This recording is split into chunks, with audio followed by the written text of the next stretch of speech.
3 already from the Boston Red Sox. We're going to look at those games as well as preview the final game of the series as the Pirates go for a series sweep in Fenway. All of that and more on this live edition of Locked On Pirates. You are Locked On Pirates, your daily Pittsburgh Pirates podcast. Part of the Locked On Podcast Network, your team every day.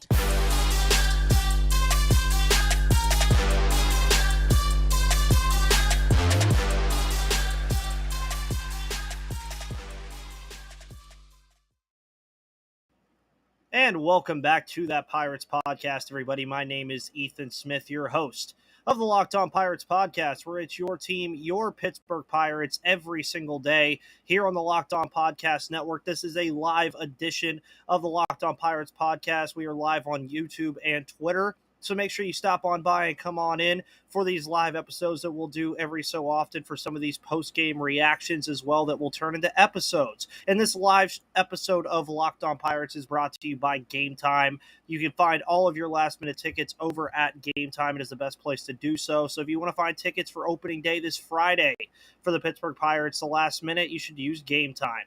And as I've mentioned on Twitter a couple of times, let's not hit the panic button.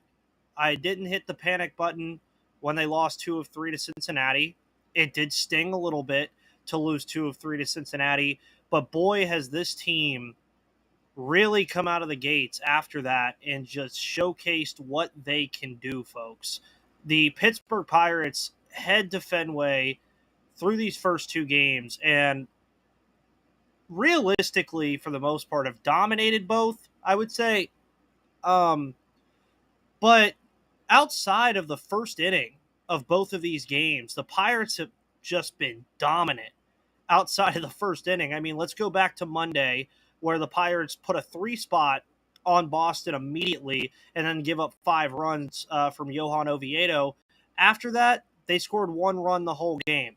Tonight, Roansy Contreras gives up the RBI hit for Masataka Yoshida in that first inning. What do the Pirates do after that? Don't allow a run. So if you take the first inning of each of these games out of the picture here for the Pittsburgh Pirates, they are outright dominating this series. And to give you an idea of that, you take the first inning out. Yesterday, they scored 4 of their 7 runs in the second, third, and fourth inning. Tonight, they score all 4 of their runs outside of the first inning. So they're outscoring Boston 8-1, outside of the first inning in this series. And winning the first 2 obviously means they get the series victory over the Boston Red Sox already, large part to the work of the bullpen so far. The bullpen has worked very well. We saw it tonight with Colin Holderman. We saw it tonight with Dowry Money Moretta, that's his new nickname. Dowry Money Moretta is his new nickname. I don't care what anybody says. That is what we need to coin him as. The kid is having fun. He's enjoying himself. I am very much enjoying watching him pitch right now. Obviously, David Bednar, he gets his 3rd save in 3 tries to start the season. Bryan Reynolds, he just loves playing against the Boston Red Sox, man. I don't know what it is. I don't know what Boston ever did to Bryan Reynolds, but he absolutely tortures this team. He hit his 4th home run of the night tonight, or 4th home run of the season tonight. Sorry, I'm very amped up after this one.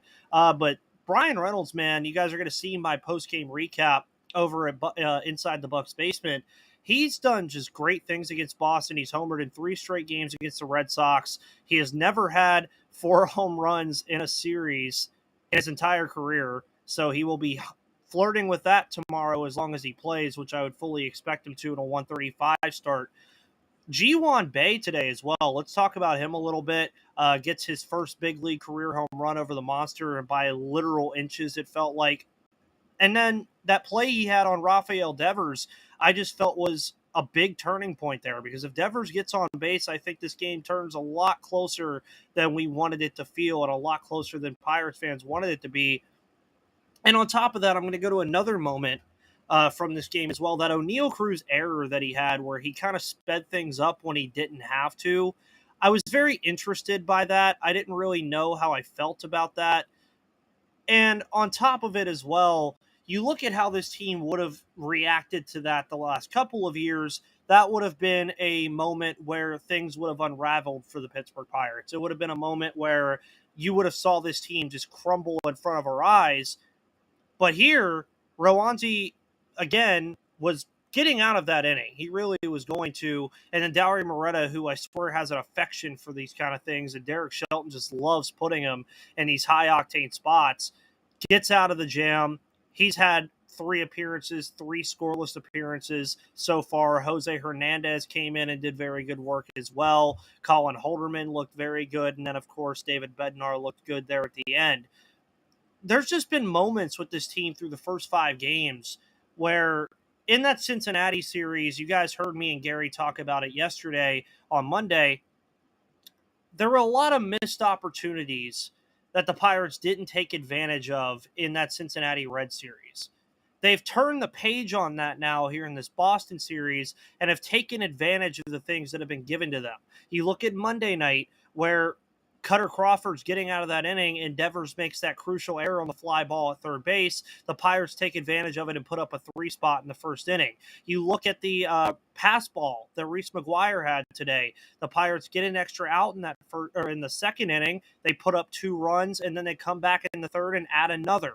That's what you want this team to do, and that's what the identity of this team moving forward needs to be. It needs to be a team that when a team gives you opportunities that you otherwise didn't expect to have, punish them for it.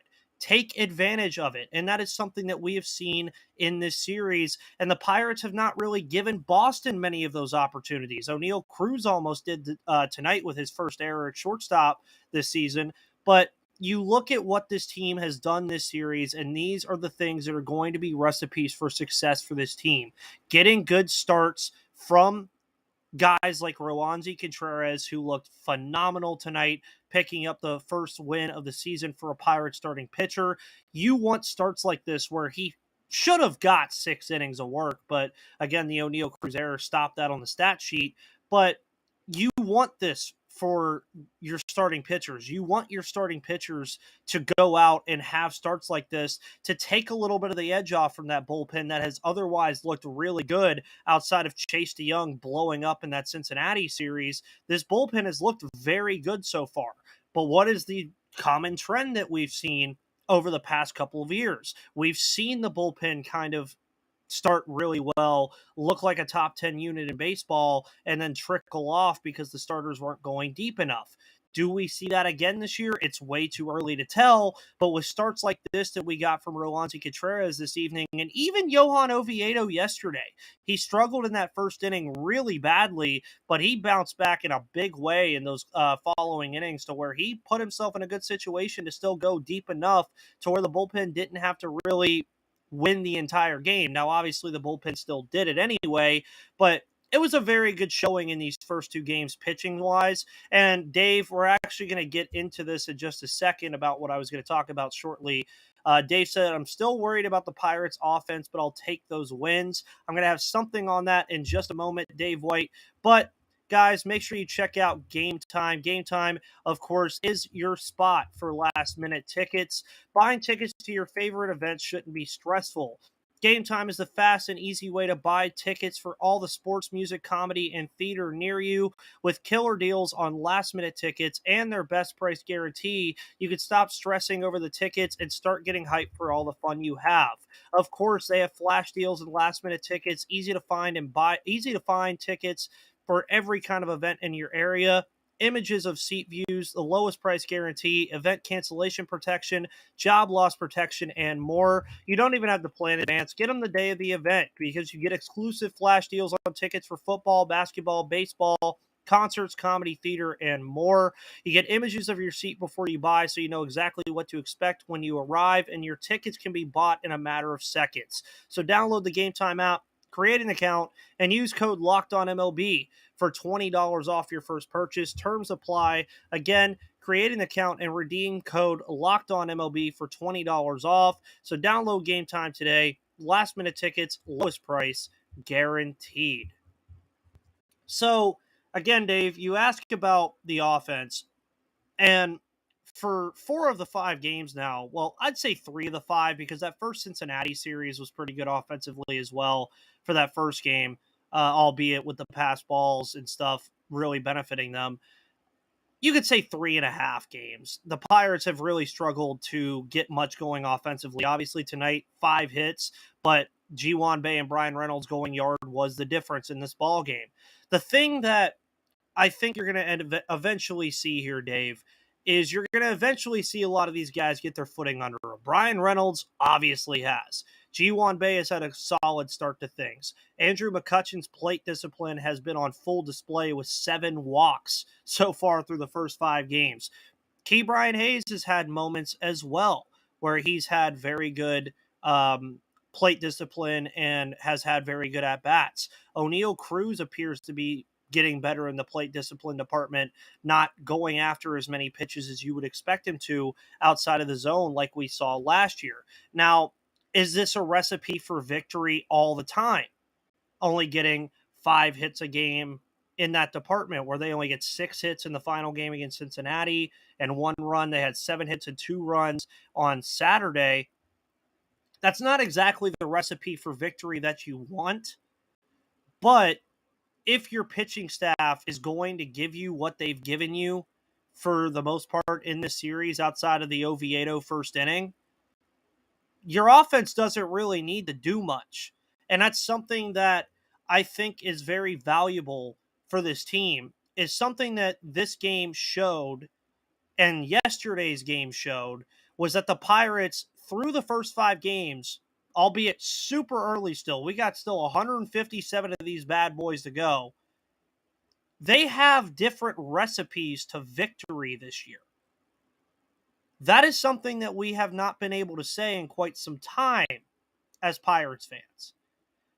If you're getting starts from Roansy, like this, all you might have to do is score 4 runs. And I'm fine with that. As Dave, as you said, when you said about being worried about the offense, a win is still a win. And if this is one of the recipes for victory, getting starts like this from your starting pitching staff and shutout baseball from your bullpen, if all it takes is 4 runs, that's not a crazy benchmark to see game in and game out. But then you go back to yesterday, where Oviedo gets blown up in the first inning, and normally what we've seen the last couple of years, Johan Oviedo getting blown up there, one, he usually wouldn't have bounced back from it the way he did, and the Pirates getting runs in the following 3 innings was not something we saw at all. It's not something we've seen in quite some time. An answer. We haven't seen this team fight back in games like that in quite some time. And I know it's still early. I'm going to keep emphasizing that because this could all be moot points in a week and a half. But seeing this team claw and fight, have good plate appearances, have good moments, and winning in multiple ways is something that I am very, very proud of. Sup, Ethan, what do you think about O'Neal Cruz's performance so far in the series? And Bay is very good on offense and defensive side. O'Neal Cruz hasn't done anything crazy. I know in that last at-bat he had, he got under that ball because that ball was in the air for a good 10 to 15 minutes, it felt like. I think he's done fine. He's had very good plate discipline. You saw, excuse me, you saw that first plate appearance he had against Nick Pivetta where he did pretty well. I mean, that last pitch that Pivetta threw to him in that at-bat was a pitch otherwise that O'Neal Cruz would have went after last year. This year, stone cold takes the walk. That's what you want to see from him. And we're talking about O'Neal Cruz. He did not have a hit tonight. 1 strikeout, left 2 on base, had the 1 walk in the 4 plate appearances. He's done fine. I mean, that was tonight. For last night, I believe. Did he have a hit last night? I can't remember. Last night was so crazy. Of course he had a hit yesterday. Last night was crazy. But he had a hit in 5 plate appearances and 2 strikeouts. That's just kind of what you're going to have to live with sometimes with a guy like O'Neal Cruz. He's going to strike out. That's just the kind of hitter he is. He wants to take the ball yard. He wants to take it deep. He wants to hit the gaps very, very hard with exit velo. You're going to have time where O'Neal Cruz is going to strike out and have series like this where he's not hitting the home run ball. He's not hitting those big doubles and triples, but stolen base tonight on top of that walk. He makes impacts even when he's not. Now, the error was kind of concerning. I hope that doesn't become a trend with him. It was the first of the year through 5 games, which I'm fine with. I think he just kind of rushed himself there. He rushed himself in a moment that he didn't have to, and I think he's done fine. But you also mentioned Ji-hwan base performance. I'm really, really liking what I'm seeing from Ji-hwan base so far. Just don't make him face left-handed pitching again like they did against Nick Lodolo. He looked absolutely lost in that scenario, which does kind of put a hinder on him, I think, but we'll see if they do give him an opportunity against the lefty in the future. If they do, and he struggles again, I would say, hey, put Rodolfo Castro in that spot. Small sample size, says John Gorman, but the bullpen has been solid. Yes, I think the bullpen has looked very good so far. The only time you can say otherwise was that Chase DeYoung inning against Cincinnati where he gave up like 3 or 4 runs. Otherwise, other than that, I mean, I talked about it earlier in this live stream in the first segment. Outside of the first inning, the Pirates have only allowed 1 run this entire series. So they are absolutely dominating Boston outside of that first inning of work in these first 2 games. So I've really liked what I've seen from Dauri Moreta. I've loved what Jose Hernandez has done as the Rule 5 pick. If he can continue going on this trend, that could be a steal for Pittsburgh out of the Rule 5. Colin Holderman has looked good. And also, I may add, Robert Stevenson isn't even a part of this yet. And Robert Stevenson is probably going to be one of the bigger pieces to this bullpen as he's rehabbing in Indianapolis right now. So keep that in mind. And then also Harleen Garcia, when he eventually comes back from injury at some point this year, you're then adding another lefty to your bullpen. This bullpen has the makings of being a good bullpen as long as Derek Shelton doesn't throw their arms off. But what I've seen so far through the first 5 games, it does seem like he's giving a little leniency to letting his starters go a little bit farther in games, which is something we hated last year. We hated that garbage last year when he would take them out early. But so far this year, he's let them go a little bit. You saw that with Roansy tonight. You saw it with Mitch Keller a little bit in that first game of the season. We'll see him tomorrow. Just pointing out, since Eck called the Pirates the hodgepodge of nothingness, the Pirates are 3-1 against the Sox. Chance to make it 4-1 tomorrow. Yes, you were right. I was going to end the show like that, but we'll bury the lead for now and then talk about that later. Tom says, just think of the haul of prospects we will get when we trade Reynolds. Tom, I don't know. I really think they still get the deal done. I think they're on the 1-yard line, and I don't think they pull a Russell Wilson here. I think they don't throw the interception on the 1-yard line in the Super Bowl. I think they get it done at some point. Dave White says, surprised Greg Brown didn't yell Bay Day when he hit the home run. It seemed like he wanted to say, how about that something Bay? I don't know what he was trying to say, but Ji-hwan Bae getting that home run, I think, was very nice for him. The Pirates have utilized Fenway Park really well, which if you listen to my my crossover with Jake Iggy over at Locked On Red Sox, I said Fenway Park was going to be a ballpark the Pirates needed to take advantage of in how they play offense, and they've done so, man. Bryan Reynolds has done great things. You saw Reese McGuire kind of do that for the Red Sox tonight, hitting one down the left field line and also down the right field line. But for the Pirates, Ji-hwan Bae is taking advantage of it. You saw Caden Smith-Njigba take advantage of it last night. You saw Bryan Reynolds take advantage of it both nights. Andrew McCutchen has done a very good job as well, again, at the plate. There's been very good things to like about the offense. I do want to see a little more production outside of somebody other than Bryan Reynolds. I know the guy can carry the offense himself, but I don't want us to rely on that every single game. But that is something that I think the Pirates will eventually get going. Carlos Santana is a veteran. I know there's been kind of some discourse about him so far. G-Man Choi as well, as Tom says, will Choi ever perform? Those guys are veterans. They usually always get off the slow starts notoriously. You can go look at their baseball reference pages and look at game logs. They always get off the slow starts. I think they'll pick it up here soon, and you'll start seeing the remnants of what we are getting from those guys in a bigger sample size rather than the smaller one we've seen. John says, if our starters go around 6 innings consistently, we're going to be in or win a lot of games. Very encouraging first start for Roansy. Yes, and Roansy, I know a lot of people were upset that he was not starting earlier in the year, and he was basically the 5th starter. But performances like this, I don't care what order he pitches in. If he pitches like this every single outing, I don't care. I don't care if he's as long as he's pitching every 5 days, I don't care where he's at. And speaking of Mitch Keller, we will see him in tomorrow's game as the Pirates attempt a series sweep over the Boston Red Sox. And again, it was mentioned earlier by Tasha that we are 3-1 against Boston in the last 4 games since Dennis Eckersley called them the hodgepodge of nothingness. And if you don't want to be a hodgepodge of nothingness and you want to create a dynasty, make sure you go to Ultimate Pro Baseball GM to get a 100% free boost to your franchise when you use the pro code Locked On in the game shop, because Pro Baseball GM is the coolest game I've ever played in a long time. I've also always thought I could be a great Major League GM, but it turns out it's not all that easy.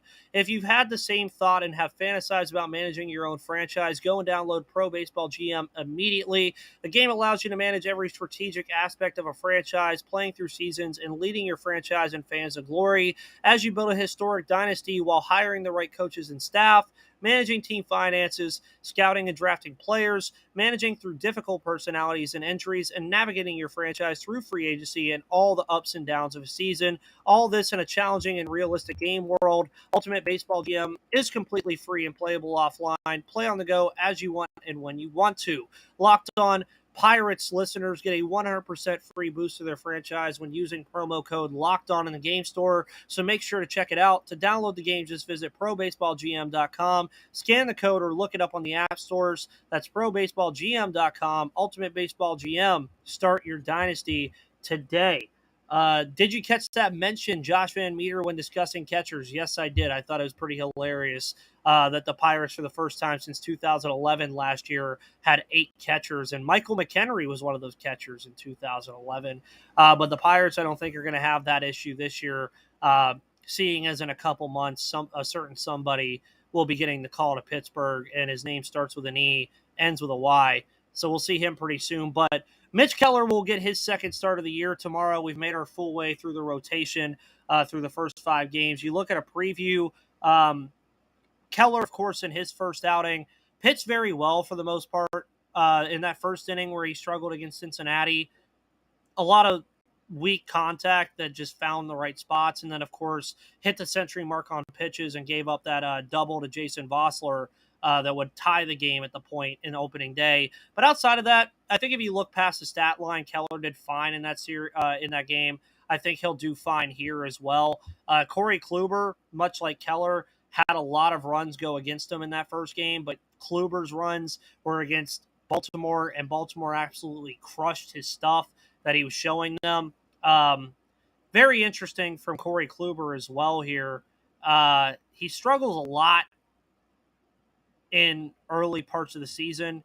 36 years old, only 3 1/3 in his first start, 13.5 ERA in that because of the earned runs given up, only 4 strikeouts as well on a 3 whip. If I'm the Pirates, I want to see what they've done in this series as a whole be done throughout the entirety of this game tomorrow. I want to see them attack Corey Kluber early, be patient at the plate when he doesn't hit the zone, which is something Corey Kluber does struggle with as well. And I want to see Mitch come out and just take over the game early.